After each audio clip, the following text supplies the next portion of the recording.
प्रिय विद्यार्थियों, राजनीति विज्ञान की कक्षा में आप सभी का स्वागत है।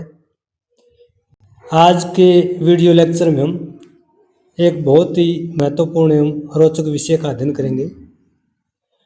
यह रोचक विषय लोकतंत्र की अवधारणा से संबंधित है कि वर्तमान समय में लोकतांत्रिक राज्यों का युग है।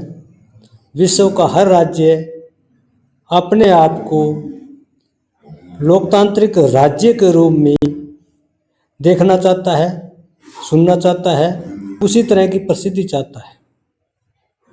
तो राजनीति विज्ञान की एक महत्वपूर्ण अवधारणा लोकतंत्र की अवधारणा है और बहुत ही लोकप्रिय अवधारणा है ये वर्तमान समय की। हर प्रकार की धारणा के कुछ गुण होते हैं, दोष होते हैं। इसी प्रकार लोकतंत्र के भी कुछ गुण हैं, कुछ दोष हैं। लोकतंत्र के कुछ लाभ हैं, कुछ हानियां हैं, कुछ कमियां हैं। सबसे पहले हम लोकतंत्र के गुणों का अध्ययन करेंगे, लाभों का अध्ययन करेंगे, महत्व का अध्ययन करेंगे, उपयोगिता का अध्ययन करेंगे, उसकी प्रकृति का अध्ययन करेंगे कि लोकतांत्रिक शासन प्रणाली से नागरिकों को, समाज को, देश को, दुनिया को किस प्रकार का फायदा पहुंचता है, किस प्रकार का लाभ पहुंचता है, किस प्रकार की उपयोगिता है। सबसे पहले लोकतंत्र के गुणों के बारे में, लाभों के बारे में। लोकतंत्र का पहला गुण है आम जन की भागीदारी। लोकतंत्र की परिभाषा ये है कि ये आम जन को रिप्रेजेंट करता है, आम जन का प्रतिनिधित्व करता है, साधारण व्यक्तियों का प्रतिनिधित्व करता है। लोकतंत्र का मतलब विशिष्ट व्यक्तियों का प्रतिनिधित्व नहीं, विशिष्ट व्यक्तियों का राजनीतिक महत्व नहीं, बल्कि प्रत्येक व्यक्ति का राजनीतिक महत्व। लोकतंत्र में प्रत्येक नागरिक को मताधिकार प्राप्त होता है, निष्पक्ष रूप से होता है। जैसे भारत में 18 वर्ष या इससे आयु वर्ष के सभी नागरिकों को, चाहे वो नागरिक किसी जाति विशेष, धर्म विशेष, क्षेत्र विशेष, लिंग विशेष, गोत्र विशेष, वंश विशेष, नस्ल विशेष से संबंध रखता हो, सबको समान रूप से अधिकार दिया गया है कि जिन नागरिकों की आयु 18 वर्ष है उनको मताधिकार का अधिकार है। उसके बाद चुनाव लड़ने का, जैसे पंचायत में 21 वर्ष है, लोकसभा विधानसभा में 25 वर्ष है, राज्यसभा विधान परिषद में 30 वर्ष है, राष्ट्रपति के चुनाव में 35 वर्ष है।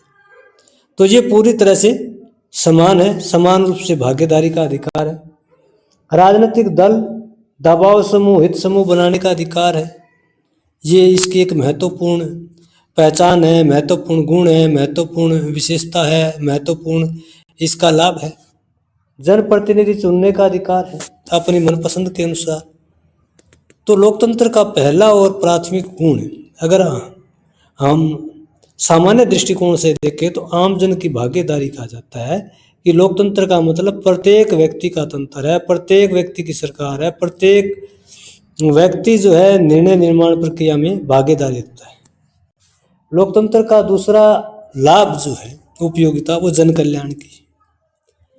लोकतांत्रिक सरकारें जन कल्याण पर ही आधारित होती हैं। लोकतांत्रिक सरकारें जनता के कल्याण के लिए, जनता की भलाई के लिए, जनता के सर्वांगीण विकास के लिए कार्य करती हैं। क्योंकि लोकतंत्र में किसी समूह विशेष, समुदाय विशेष, वर्ग विशेष, क्षेत्र विशेष, धर्म विशेष, जाति विशेष, वंश विशेष का विकास नहीं होता, बल्कि सभी व्यक्तियों का समान रूप से कल्याण होता है और सभी व्यक्तियों के कल्याण के लिए योजनाएं बनाई जाती हैं। विशेष करके लोकतांत्रिक राज्यों में समाज के कमजोर वर्ग, जो आर्थिक रूप से, विशेष करके सामाजिक रूप से, राजनीतिक रूप से कमजोर वर्ग है, वंचित वर्ग है, सुविधाओं से दूर है, हाशिए पर गया समाज है, दिव्यांग है, जो शारीरिक रूप से, मानसिक रूप से अपनी आजीविका को चलाने में, आर्थिक विकास करने में संपन्न नहीं है, बुजुर्ग, महिलाएं, ये सभी समाज के कमजोर वर्ग है, वंचित वर्ग है और इनके कल्याण के लिए, इनकी भलाई के लिए अनेक प्रकार की योजनाएं लोकतांत्रिक सरकारों के माध्यम से ही आम जनता तक पहुंचाई जाती है। दूसरे प्रकार की सरकारों में समाज के इन कमजोर और वंचित वर्गों के कल्याण के लिए विशेष योजनाओं का निर्माण नहीं किया। तो लोकतंत्र का एक गुण यह है कि ये आम व्यक्ति के कल्याण में है, आम व्यक्ति की भलाई के लिए है, आम व्यक्ति के विकास के लिए। लोकतंत्र का एक उपयोगिता, एक लाभ हमें राजनीतिक सहभागिता में दिखाई देता है। लोकतंत्र जैसा कि नाम से स्पष्ट है, लोगों का तंत्र है, लोगों की सरकार है। आज से प्रत्येक व्यक्ति राजनीतिक गतिविधियों में, राजनीतिक प्रक्रियाओं में भाग लेता है और भाग लेने का समान अवसर प्राप्त होता है। इससे राजनीतिक सहभागिता में वृद्धि होती है, क्योंकि जिन नागरिकों की आयु 18 वर्ष है उनको सभी प्रकार के चुनाव में, चाहे वो स्थानीय चुनाव हो, प्रांतीय चुनाव हो, राष्ट्रीय चुनाव हो, अगर भारतीय राजनीतिक व्यवस्था के दृष्टिकोण से देखें तो समान रूप से अधिकार दिया गया। राजनीतिक सहभागिता में वृद्धि होती है, ज़्यादा से ज़्यादा लोग राजनीतिक गतिविधियों में भाग लेते हैं, राजनीतिक रुकावटें कम से कम होती हैं। इससे राजनीतिक उत्तरदायित्व का भी अनुभव होता है। जो नागरिक स्थानीय सरकार में, प्रांतीय सरकार में, राष्ट्रीय सरकार में किसी प्रकार के जनप्रतिनिधि के रूप में चुने जाते हैं, उन्हें किसी जिम्मेदारी का, पंच का, सरपंच का, जिला परिषद के चेयरमैन या ब्लॉक समिति के चेयरमैन या विधानसभा के अध्यक्ष के रूप में या मुख्यमंत्री के रूप में या मंत्री के रूप में, इसी तरह से लोकसभा के अध्यक्ष, उपाध्यक्ष या प्रधानमंत्री या केंद्रीय मंत्री, राज्य मंत्री के रूप में जो राजनीतिक उत्तरदायित्व उन्हें सौंपा जाता है, उसे भी उसके द्वारा उसको अनुभव होता है। तो एक प्रकार से राजनीतिक सहभागिता में वृद्धि होती है। लोकतंत्र की एक बड़ी विशेषता यह है कि उत्तरदायी शासन पाया जाता है। लोकतांत्रिक राज्यों में सरकार हर प्रकार से अपने कार्यों के लिए, अपने निर्णयों के लिए, अपने कानूनों के लिए, अपने आदेश के लिए उत्तरदायी होती है। आम जनता सरकार से अपेक्षा रखती है कि वो जनहित में कार्य करेगी। आम जन द्वारा ही चुनी सरकार होती है।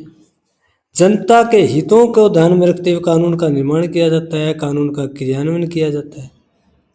आम व्यक्ति को सरकार के गलत निर्णयों की आलोचना करने का अधिकार है, जन विरोधी नीतियों की आलोचना करने का अधिकार है, अपनी मांगे सरकार के समक्ष रखने का अधिकार है, और सरकार जनता की समस्याओं के समाधान के लिए पूरी तरह से उत्तरदायी होती है। तो केवल लोकतांत्रिक राज्यों में ही इसका उपभोग किया जा सकता है। नागरिक अधिकारों की सुरक्षा। लोकतंत्र का एक बड़ा महत्व है कि लोकतांत्रिक राज्यों में नागरिक अधिकारों का संरक्षण किया जाता है। बिना नागरिक अधिकारों के किसी भी देश के नागरिकों का सर्वांगीण विकास नहीं हो सकता। और इसलिए भारत में जब भारतीय संविधान का निर्माण किया गया तो संविधान के तीसरे अध्याय में आर्टिकल 12 से लेकर के 35 तक पहले 7 और वर्तमान में 6 प्रकार के मूल अधिकार भारतीय नागरिकों को प्रदान किए गए, और ये प्रत्येक भारतीय नागरिक को समान रूप से उपलब्ध करवाए गए। तो भारत में लोकतांत्रिक डेमोक्रेटिक स्टेट कहा गया है प्रियम्बल में, इसलिए भारत में नागरिकों के मौलिक अधिकारों का संरक्षण होता है। आर्टिकल 32 में संवैधानिक उपचारों का अधिकार दिया गया, उसके माध्यम से कोई व्यक्ति जिसके फंडामेंटल राइट्स वायलेट होते हैं वो सुप्रीम कोर्ट या हाई कोर्ट में अपना केस फाइल कर सकता है। तो लोकतांत्रिक राज्यों में नागरिकों के अधिकारों का संरक्षण होता है। नागरिकों के विरुद्ध जो है किसी प्रकार का अत्याचार नहीं किया जा सकता। लोकतंत्र का एक महत्व, एक लाभ कानून के शासन। लोकतंत्र में किसी प्रकार की स्वेच्छाचारिता नहीं होती। सरकार या राजनीतिक दल अपनी मनमर्जी से स्वेच्छा के आधार पर या किसी विशेष वर्ग, समुदाय को लाभ पहुंचाने के लिए कानून निर्माण नहीं कर सकते। कानून के समान संरक्षण का अधिकार होता है। कानून के समक्ष सभी को समानता का अधिकार होता है। विशेषाधिकारों की पूरी तरह से समाप्ति होती है। तो ये लोकतंत्र का एक बड़ा लाभ है आम नागरिकों को कि देश के सभी नागरिक कानून के दायरे में बंधे होते हैं, चाहे वो देश का प्रधानमंत्री हो, राष्ट्रपति हो या एक सामान्य नागरिक हो, मजदूर हो, किसान हो, सभी को समान कानून के उल्लंघन के तहत समान प्रकार की सजा प्रदान की जाती है। लोकतंत्र का एक लाभ राजनीतिक सहिष्णुता है। राजनीतिक सहिष्णुता का मतलब है कि राज्य में रहते हुए राज्य के नागरिक राजनीतिक लाभ, राजनीतिक जो सुविधाएं हैं उनको लेकर के धर्म, जाति, भाषा, क्षेत्र के आधार पर दूसरे नागरिकों के साथ किसी प्रकार का दुर्व्यवहार नहीं करते। नागरिकों में राजनीतिक सहिष्णुता रहती है।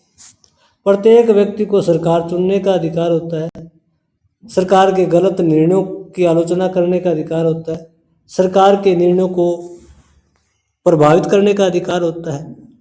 ये सभी एक लोकतांत्रिक राज्यों में ही अधिकार उपलब्ध करवाए जाते हैं। ऐसी राजनीतिक क्षमता किसी भी राज्य में जहाँ लोकतांत्रिक सरकार है वहाँ के नागरिकों को उपलब्ध होती है। जिन राज्यों में लोकतंत्र नहीं है, अधिनायक तंत्र है, सैन्य तंत्र है, कुलीन तंत्र है, राजतंत्र है, उन राज्यों में नागरिकों के पास इस प्रकार की राजनीतिक क्षमता कम से कम उपलब्ध होने की संभावना रहती है। लोकतंत्र का एक लाभ राजनीतिक बंधुत्व।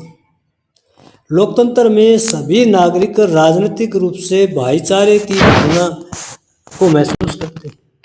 राजनीतिक रूप से एक दूसरे के साथ लगाव, प्रेम और सहयोग की भावना से राजनीतिक गतिविधियों में भाग लेते हैं, क्योंकि सभी नागरिकों को समान रूप से राजनीतिक लाभ के अवसर मिलते हैं, चाहे वो मताधिकार का हो या चुनाव लड़ने का हो या राजनीतिक दल बनाने का हो, सरकार की आलोचना करने का हो, राजनीतिक निर्णय निर्माण में भागीदारी का हो। इससे ही लोगों में राजनीतिक बंधुत्व की भावना का निर्माण होता है। तो ये लोकतंत्र के कुछ लाभ थे। ऐसा नहीं है कि लोकतंत्र के सारे लाभ हैं, लोकतंत्र की सारी उपयोगिता है। लोकतांत्रिक राज्यों में भी कुछ ऐसे हैं जिससे हमें ये लगता है कि दोष हैं या अवगुण हैं या डिफेक्ट्स हैं, जिससे नागरिकों का सर्वांगीण विकास नहीं हो पाता। लोकतंत्र के प्रमुख दोषों में पहला दोष अल्पतंत्र का शासन। यानी लोकतंत्र वैसे तो लोगों का शासन है, आम लोगों की सरकार है, लेकिन वास्तव में आम लोगों की सरकार नहीं होती। थोड़े से व्यक्ति जनप्रतिनिधि के रूप में चुने जाते हैं। जैसे भारत में 543 लोकसभा में और 238 राज्यसभा में, कुल मिलाकर यही सदस्य जो है केंद्रीय सरकार का प्रतिनिधित्व करते हैं, जबकि भारत की जनसंख्या लगभग 144 करोड़ के आसपास। यानी एक सीमित सा हिस्सा है जनसंख्या का, वही सरकार का नेतृत्व करता है। आम जो नागरिक है उसकी डायरेक्ट कानून निर्माण में, नियम निर्माण में, निर्णय निर्माण में कोई भागीदारी नहीं है।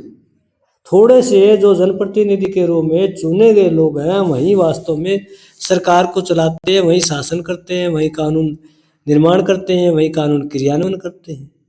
तो लोकतंत्र का एक बड़ा दोष यह है कि थोड़े से लोगों का शासन है वास्तव में।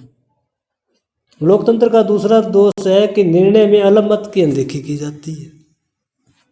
लोकतंत्र में केवल बहुमत का ही कंसेप्ट होता है। हर तरह से बहुमत को महत्व प्रदान किया जाता है। जैसे किसी भी राज्य में जहाँ बहुदलीय प्रणाली है या द्विदलीय प्रणाली है, चाहे अमेरिका हो, इंग्लैंड हो, वहाँ पर सरकार का निर्माण बहुमत के आधार पर होता है।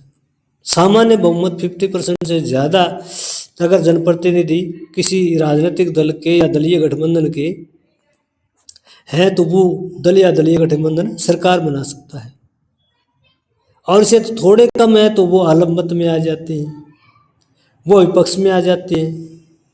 उनका कानून निर्माण में, कानून क्रियान्वयन में कोई विशेष योगदान नहीं होता। तो एक प्रकार से निर्णय निर्माण में अलग की अनदेखी की जाती है, क्योंकि सामान्य बहुमत पर ही सरकार बनती है, सामान्य बहुमत पर ही कानून निर्माण का कार्य होता है। लोकतंत्र का तीसरा दोष है जनादेश योग्यता पर नहीं। लोकतंत्र में आम व्यक्ति को चुनाव लड़ने का अधिकार है, सभा समुदाय संगठन बनाने का अधिकार है, चुनाव प्रचार का अधिकार है, सरकार की आलोचना करने का अधिकार है। और लोकतंत्र में मतदाता जो है वो राजनीतिक प्रभाव के आधार पर मतदान करते हैं। किसी व्यक्ति उम्मीदवार की सामाजिक, आर्थिक, राजनीतिक स्थिति कैसी है। आम जनता जहाँ पर ज़्यादा शिक्षित नहीं है, ज़्यादा राजनीतिक रूप से जागरूक नहीं है, जहाँ शिक्षा का ग्राफ काफ़ी कम है, राजनीतिक चेतना लोगों में नहीं है, वहाँ अयोग्य व्यक्ति जनप्रतिनिधि के रूप में चुने जाते हैं, क्योंकि उम्मीदवार की योग्यता कर्मठता के आधार पर उसे वोट नहीं मिलती, उसकी राजनीतिक सामाजिक आर्थिक धार्मिक स्थिति के आधार पर उसे मत उपलब्ध होते हैं। तो ये लोकतंत्र का एक डिफेक्ट है, एक दोष है। लोकतंत्र का एक दोष है कि चुनाव पर अत्यधिक खर्च किया जाता है, क्योंकि प्रत्येक व्यक्ति की भागीदारी है। भारत में देखें तो 144 में से 97 करोड़ से ज़्यादा वोटर हैं, जो विश्व के कई देशों की जनसंख्या से भी ज़्यादा है, और करोड़ों रुपए चुनाव प्रचार पर खर्च होते हैं। देश में अगर लोकसभा के चुनाव देखें तो कई चरणों में चुनाव होते हैं, कई राज्य विधानसभाओं में भी कई कई चरणों में चुनाव होते हैं। चुनाव प्रक्रिया लंबी होती है, जटिल होती है, उम्मीदवार को अत्यधिक खर्च करना पड़ता है, क्योंकि निर्वाचन क्षेत्र जो है काफ़ी विस्तृत होते हैं। लोकसभा के चुनाव में एक उम्मीदवार जो है हर मतदाता है, हर क्षेत्र तक उसकी पहुंच नहीं हो पाती, तो इससे चुनाव का खर्च बढ़ता है। तो लोकतंत्र का एक बड़ा जो ड्रॉबैक है कि चुनाव जो है वो बहुत ज़्यादा खर्च बढ़ जाता है। इसमें चाहे उम्मीदवार हो या राजनीतिक दल हो, आखिरकार वो सारा खर्च जो है देश के लोगों पर ही पड़ता है। लोकतंत्र का एक डिफेक्ट है दलीयता नशा। इसलिए जयप्रकाश नारायण ने और रामन और एम.एन. रॉय ने दोनों ने कहा था कि पार्टीलेस डेमोक्रेसी होनी चाहिए, दल विहीन लोकतंत्र होना चाहिए, क्योंकि दल जो है वो जनहित के नाम पर, देश हित के नाम पर, समाज हित के नाम पर पार्टी के हितों को सुरक्षित रखते हैं, पार्टी के हितों के आधार पर कानून निर्माण, कानून क्रियान्वयन करते हैं, जिससे ज़्यादा से ज़्यादा पार्टी को फायदा हो, पार्टी के नेताओं को, पार्टी के वर्करों को फायदा हो। लोकतंत्र में आम व्यक्ति का प्रतिनिधित्व नहीं बल्कि राजनीतिक दलों का प्रतिनिधित्व होता है, और राजनीतिक दल जो है जनहित के नाम पर दलीयता नशाई करते हैं। लोकतंत्र में अस्थिर सरकार होना एक बहुत बड़ा डिफेक्ट है, दोष है, क्योंकि लोकतंत्र में मल्टी पार्टी सिस्टम होता है, जैसे भारत में, ऑस्ट्रेलिया में, स्विट्जरलैंड में, पाकिस्तान में, इनमें मल्टी पार्टी सिस्टम है। और मल्टी पार्टी सिस्टम जहाँ पर भी जिस भी देश में है, वहाँ किसी एक दल को पूरे राष्ट्रीय स्तर पर बहुमत प्राप्त होना बहुत ही बड़ा चुनौतीपूर्ण होता है, और इसे जो है कई दल मिलकर सरकार बनाते हैं, और कई दल जो है अपने अपने दलीय हितों की पूर्ति के लिए समय से पहले जो है गठबंधन तोड़ लेते हैं या दल बदल का सहारा लेते हैं, तो उससे अस्थिर सरकार लगातार बनती है। इससे देश की अर्थव्यवस्था पर नकारात्मक प्रभाव पड़ता है, देश की विदेश नीति कमजोर होती है, अंतर्राष्ट्रीय स्तर पर छवि कमजोर होती है। राजनीतिक भ्रष्टाचार भी लोकतंत्र का एक बड़ा डिफेक्ट है, दोष है, क्योंकि लोकतंत्र में राजनीतिक भ्रष्टाचार को फलने फूलने का मौका मिलता है। कहने को तो लोकतंत्र है, आम जनता की सरकार है, लेकिन जहाँ अधिकांश व्यक्ति ज़्यादा पढ़े लिखे नहीं है, राजनीतिक रूप से जागरूक नहीं है, जिसे देश के संविधान का, राजनीतिक व्यवस्था का पूरी तरह से ज्ञान नहीं है, जिनके अंदर राजनीतिक चेतना नहीं है, ऐसे लोग जो है राजनीतिक भ्रष्टाचारियों को और ज़्यादा बढ़ावा देते हैं। और विशेष करके चुनाव के दौरान पूंजीपति, उद्योगपति खुल करके राजनीतिक दलों को चंदा देते हैं, राजनीतिक दलों की आर्थिक सहायता करते हैं, और उसके बाद जो है वो इस चंदे के बदले में दूसरे अपने जो उद्देश्य हैं उनकी पूर्ति करने का प्रयास करते हैं। तो इससे आम जनता के हितों के ऊपर नकारात्मक प्रभाव पड़ता है, देश की अर्थव्यवस्था पर नकारात्मक प्रभाव पड़ता है, और राजनीतिक भ्रष्टाचार को बढ़ावा मिलता है। लोकतंत्र का एक बड़ा डिफेक्ट है राजनीतिक उदासीनता।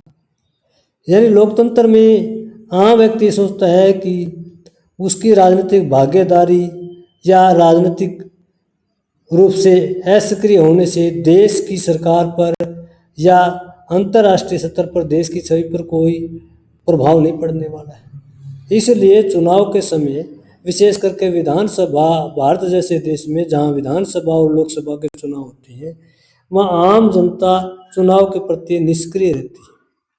भारत में लगभग औसत जो मतदान है वो 65% के आसपास रहता है। और 65% में भी जो 20% से 30% के बीच में वोटिंग प्राप्त कर लेती है पार्टी, वो सरकार बनने के नज़दीक हो जाती है। यानी एक प्रकार से देखा जाए तो जनता की राजनीतिक उदासीनता वास्तविक लोकतंत्र के ऊपर एक प्रकार का नकारात्मक प्रभाव है। यानी जहाँ 65 में से 20% 30% वाला जो पार्टी सरकार बना लेती है, तो इसका मतलब ये है कि लगभग 60-70% के करीब जो जनता है वो उस पॉलिटिकल पार्टी को नहीं चाहती, उस राजनीतिक दल को नहीं चाहती, फिर भी विधानसभा में, लोकसभा में वो पॉलिटिकल पार्टी सरकार बनाती है, आम जनता की आवाज़ बनती है। तो एक प्रकार से वास्तव में जनप्रतिनिधित्व नहीं होता, ये एक विशेष प्रकार का जो है बहुमत होता है और इससे लोगों में राजनीतिक उदासीनता होती है। ये लोकतंत्र का एक बहुत बड़ा डिफेक्ट है। तो आज का हमारा टॉपिक था कि वर्तमान समय में विश्व में सबसे अगर कोई लोकप्रिय शासन प्रणाली है तो वो लोकतांत्रिक शासन प्रणाली है।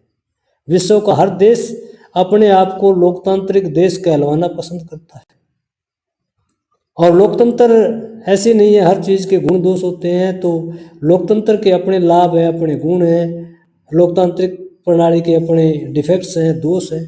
तो आज के लेक्चर में हमने डिस्कस किया कि लोकतांत्रिक प्रणाली के क्या गुण हैं और क्या दोष हैं। ये लेक्चर आपको कैसे लगा कमेंट करके ज़रूर बताइएगा।